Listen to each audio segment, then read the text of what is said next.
नमस्कार दोस्तों, स्वागत है आपका एक बार फिर से हमारे इस चैनल समग्र ज्ञान पर। दोस्तों, अगर आप अपने जीवन में कुछ नया सीखने की चाह रखते हैं तो चैनल को सब्सक्राइब जरूर कर ले। राम नवमी के दिन इन वृक्षों को छू करके चले आना, तत्काल गरीबी मिट जाएगी, जीवन में होगी धन की वर्षा। दोस्तों, आज के फीड में आपको हम रामनवमी के दिन उन सरल प्रयोग के बारे में बताने वाले हैं जिनको अगर आप कर लेते हैं तो माने चलिए आपके घर में कभी भी अन्न और धन की कमी नहीं होगी। आपके घर में सुख, शांति, समृद्धि में वृद्धि भी होगी। चैत्र मास के शुक्ल पक्ष की नवमी तिथि के दिन भगवान श्री हरि विष्णु के 21वें अवतार के रूप में त्रेता युग में महाराजा दशरथ और रानी कौशल्या जी के घर मर्यादा पुरुषोत्तम भगवान श्री राम जी का जन्म हुआ था। इसीलिए दोस्तों, रामनवमी के दिन हमारे हिंदू धर्म में बहुत ही ज्यादा विशेष महत्व बताया गया है। अगर रामनवमी के दिन आप कुछ वृक्षों को छूकर के चले आते हैं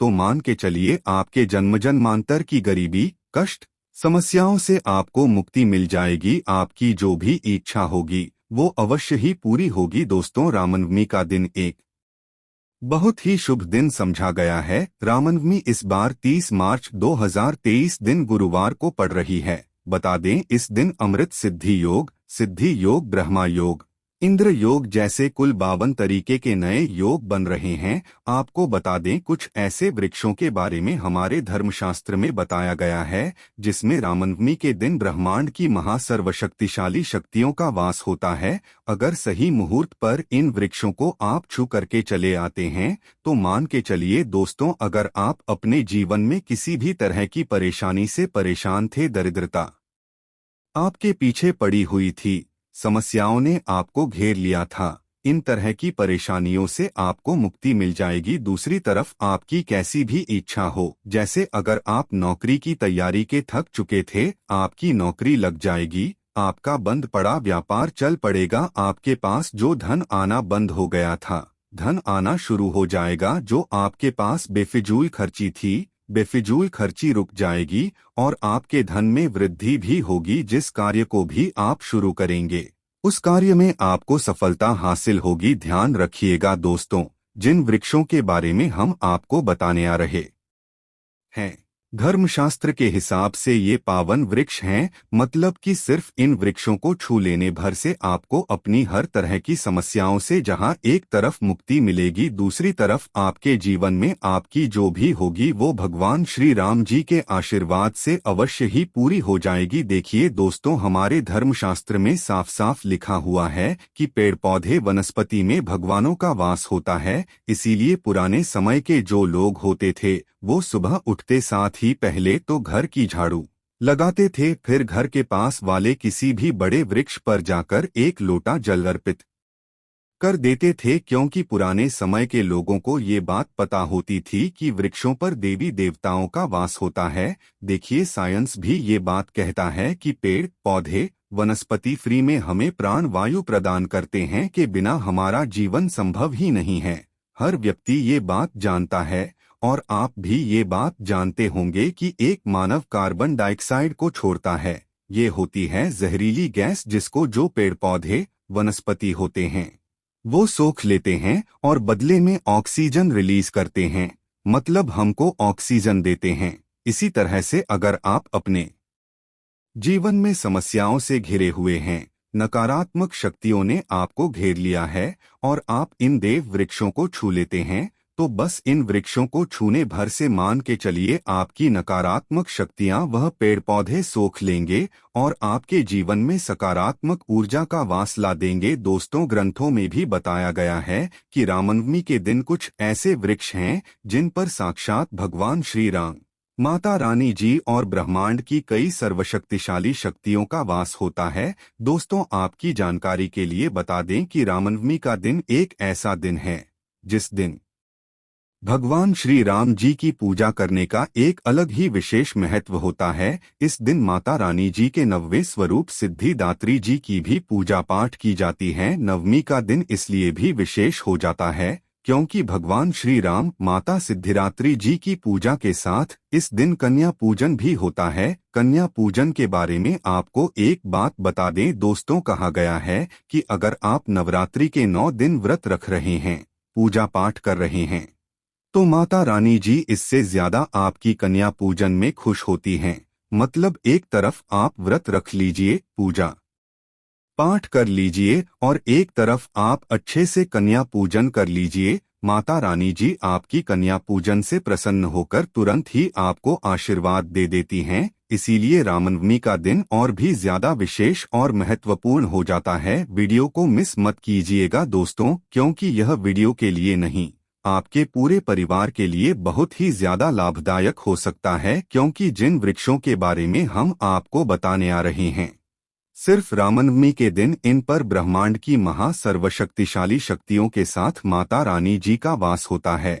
और इन वृक्षों को अगर आपने छू लिया हो, थोड़ी सी पूजा पाठ कर ली, जिसके बारे में इस वीडियो में हम आपको बताने वाले हैं, तो मान के चलिए दोस्तों, आपके जीवन का हर कष्ट हो जाएगा खत्म और आपके जीवन की हर इच्छा होगी पूरी। इसीलिए अगर आप भी चाहते हैं कि भगवान श्री राम और माता रानी जी के आशीर्वाद से आप अपने जीवन में बहुत ही तरक्की करें, कभी भी आपको अपने जीवन में किसी भी तरह की परेशानी का सामना न करना पड़े, आप जीवन में जिस कार्य को भी शुरू करें उस कार्य में आपको सफलता हासिल हो, तो पूरी सच्ची श्रद्धा और पूरे विश्वास के साथ पहले तो इस वीडियो को लाइक कर दीजिए और कमेंट बॉक्स में लिख दीजिए जय श्री राम, जय माता दी। एक काम कीजिएगा, कमेंट बॉक्स में अपनी राशि डालना मत भूलिएगा, ताकि आपकी राशि के अनुसार हमको कोई भी ऐसा उपाय पता चलता है जिस उपाय से आपको रामनवमी के दिन कोई भी लाभ पहुंच सकता है,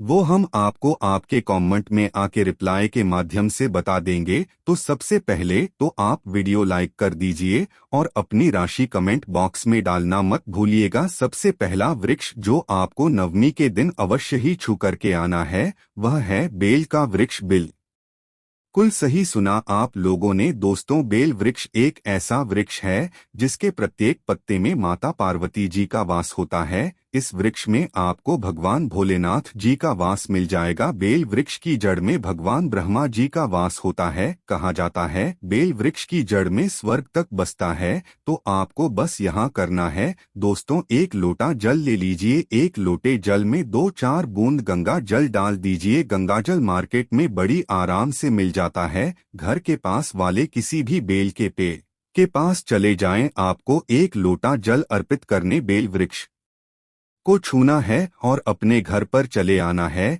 सिर्फ इतना भर अगर आप कर लेते हैं तो मान के चलिए पूरे साल आप लोग रोग मुक्त रहेंगे, बीमारियों से आप लोग बचे रहेंगे। और मान लीजिए किसी बीमारी ने आपको जकड़ भी लिया था, धड़ लिया था, उस तरह की बीमारी से आपको मुक्ति मिल जाएगी, क्योंकि यहाँ पर आपको साक्षात महादेव जी का आशीर्वाद मिल रहा है। तो दोस्तों, बेल वृक्ष को छूना मत भूलिएगा। दूसरा वृक्ष जिसको आपको अवश्य ही छूना है और भूलना नहीं है, वह है पीपल का वृक्ष। एक बात ध्यान रखिएगा, वृक्षों का राजा बोला जाता है पीपल वृक्ष को। पीपल वृक्ष पर साक्षात भगवान विष्णु और माता लक्ष्मी जी का वास होता है।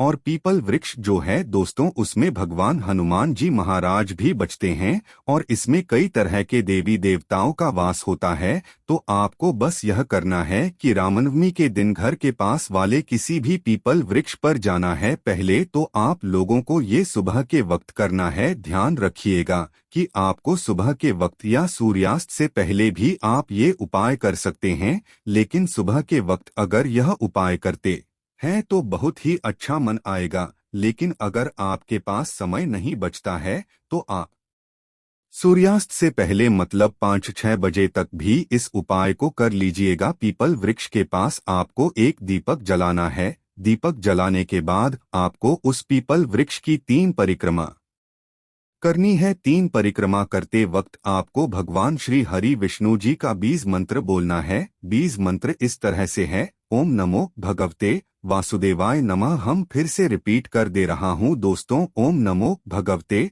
वासुदेवाय नमः। पीपल वृक्ष की 3 परिक्रमा लगाते हुए इस बीज मंत्र का जाप कीजिएगा। अब इससे फायदा आपको क्या होगा तो बता दें, आपके राहु केतु जो होते हैं वो भगवान श्री हरि विष्णु जी के हाथ में होते हैं। अगर आपने इतना कर दिया तो आपके राहु केतु हमेशा आपका साथ देंगे और अपने जीवन में जिस कार्य को भी शुरू करेंगे उस कार्य में आपको सफलता हासिल होगी। आप अपने जीवन में बहुत ही आगे जाएंगे और समझा जाता है कि जो व्यक्ति भगवान श्री विष्णु जी का आशीर्वाद हासिल कर लेता है, माता लक्ष्मी जी का भी उसको आशीर्वाद मिलता है और उस व्यक्ति के जीवन में धन खींचा हुआ चला आता है। तीसरा वृक्ष जिसको अवश्य ही आपको छूना है सूर्यास्त से पहले, वह है नीम का वृक्ष। बिल्कुल सही सुना आप लोगों ने। एक बात का जरा ध्यान रखिएगा, नवरात्रि के समय नीम के वृक्ष में माता रानी जी के 9 स्वरूप वास करते हैं। कहा जाता है कि के वृक्ष को अगर आप लोग नवरात्रि के दिन या राम नवमी के दिन छू करके चले आते हैं तो इससे आपका घर जो है वो हमेशा सुरक्षित रहता है। मान लीजिए आपने नीम के वृक्ष को छू लिया तो आपके लाखों शत्रु आपके खिलाफ खड़े हो, वो आपका कुछ भी नहीं बिगाड़ पाएंगे, क्योंकि यहाँ पर आपको माता रानी जी का साक्षात आशीर्वाद मिल रहा है। आपके घर पर काला जादू, काली विद्या, इन सब का कोई भी असर नहीं होगा। तो आप लोगों को इस बात का विशेष करके ध्यान रखना है कि नीम के वृक्ष को आप लोगों को छूकर आकर घर पर पूजा पाठ कर लेनी है, क्योंकि रामनवमी का दिन है दोस्तों। और आखिरी वृक्ष जिसको आपको छूना ही छूना है वह अशोक का वृक्ष। बिल्कुल सही सुना आप लोगों ने। अशोक के वृक्ष को छूने से पहले इस बात का ध्यान रखिएगा, एक लोटा आप लोगों को कच्चा दूध लेना है, उसमें हल्दी मिला देनी है, अशोक वृक्ष पर जाइए, इसी लोटे जल को अर्पित कर दीजिए